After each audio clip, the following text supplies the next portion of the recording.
All right, Jack. So you Hello, spotted mate. some news, did you? In the Yeah, just had a tweet or is it an X post now pop up. Got Twitter recently so that I can stay in the know with all the AI updates. And I've literally not even read through this. I've just saw it and thought, oh, this sounds interesting. For once, the UK has sort of popped up something and about AI and its plans around it, which is something that's been relatively quiet recently and something we've discussed quite a lot, right? Mhm. So thought I'd give you a ring and we can just have a look at what's being said here. So the original post has come from the Department of Science, Innovation and Technology. So this is a UK site. Post reads, artificial intelligence will be unleashed across the UK under government's game-changing AI opportunities action plan, turbocharging economic growth, creating jobs, making the UK the number one place for AI firms to invest. Mhm. And there's a clip here. So I've not watched this, but let's watch it and see what is said. Cool. We're entering a new era of AI. This tech has the potential to improve everyone's lives across our country and to grow the economy. But to do this, we need to invest in the UK's infrastructure and skills. So here are 5 recommendations from my AI Opportunities Action Plan. First, we're creating new AI growth zones. These will speed up the construction of AI data centers, huge warehouses full of computers that power services like AI and data processing. This will help create new jobs and rejuvenate communities. And we'll set up an AI Energy Council to make sure that we power these zones in a clean and sustainable way. Second, we'll increase the government's compute capacity 20-fold this decade using new UK-owned supercomputers. With our own ability to churn through huge amounts of data, we can drive forward research in our public services, like the NHS. Third, we'll support our AI sector by hiring more UK-based AI companies to do government work. We'll make data sets publicly available and work with industry leaders to drive adoption. Fourth, we must train the UK's workforce in AI for future jobs. So we'll help employers upskill their staff and support universities to increase the number of AI graduates. And fifth, we'll pilot new ways to improve public services with AI, whether that's making it quicker to access healthcare or cutting admin for teachers. And this is all while we continue our leading work to develop AI safely. This plan means AI will be put to work at the heart of the government's missions. And that work starts today to rebuild the country, kickstart economic growth, and improve lives for everyone.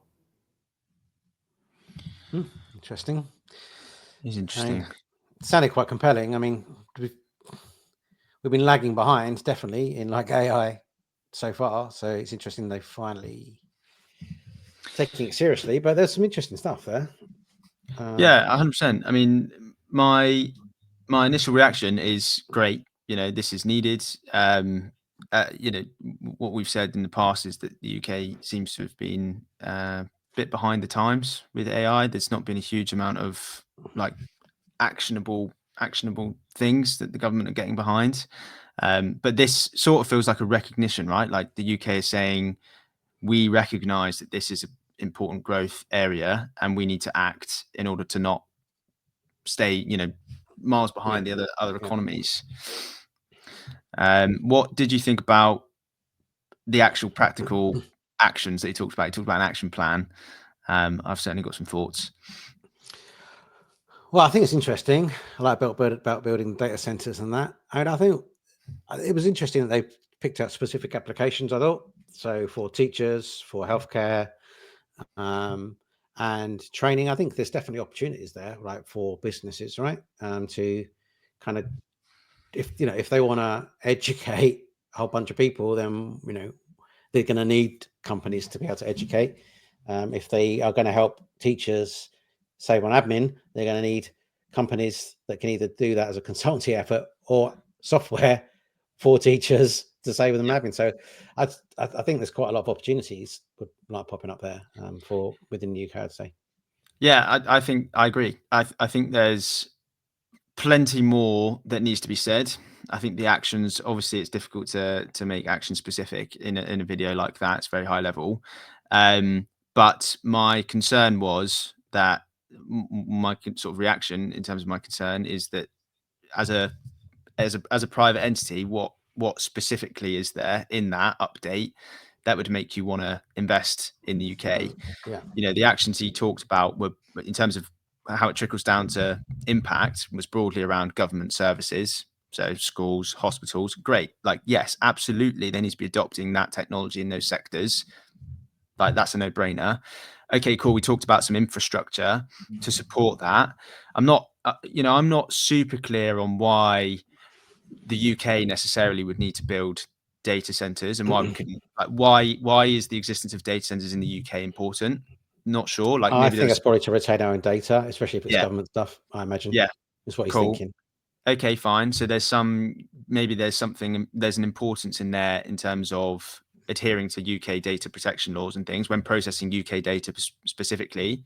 Cool. And then he talked about providing some support to businesses to upskill their workforce. Okay, that feels like, again, an imperatively necessary measure given the amount of transformation we expect to see in terms of how AI is going to feed into the workplace. Like, that's the very bare minimum of trying to tackle that problem. But yeah, I guess that was vague. It wasn't specific in terms of how that's going to manifest itself. Like, is it funding? Is it actual training? We talked about universities. Okay, good. But yeah, nothing like from a private organization perspective, there was nothing massive in that made me think, great, we're going to see investment in AI. And also, I was all the way through that, I was thinking, okay, so this is the first announcement of this. How long until anything actually happens? Like, if it's a 6-month delay until this all gets approved, some funding gets signed off, and actually action starts to come about, that's already too slow, isn't it? In 6 months' time, we're going to be in a completely different landscape than where we are today. Yeah. So yeah, some of my pessimisms and concerns coming through in terms It's very vague. Yeah, and I think it's pretty vague because they're realizing something's got to happen, and they haven't fully fleshed it out themselves yet. But you're right. Like, there's nothing there that I don't think I saw, like, where companies abroad might go, right, UK is going to be the place to go and do like stuff. Yep. There was nothing there that like made me think, yeah, what incentives are there for that? There was nothing about that, even for UK companies, really, right? So yeah, puts us on well, something with parity, or yeah, a bit closer to parity than being so left well, behind, I guess. But yeah, I agree. I That's suppose, good. yeah, very, very, very positive that there's something, because Yeah. so far it's been a bit of a chasm of nothing. So yeah, there's acceptance, and I think the reason I saw that is because Keir Starmer actually shared it. So it's obviously on the agenda to the highest level in terms of UK government, that's very good news. And if UK government accepts that there's action that needs to be taken, then that's a really positive step forward for anyone in this space and for the country as a whole. Yeah. All right. Thanks for that, Jack. Thanks for sharing. No worries. Cool. Thanks very much. Cheers. Bye. Bye.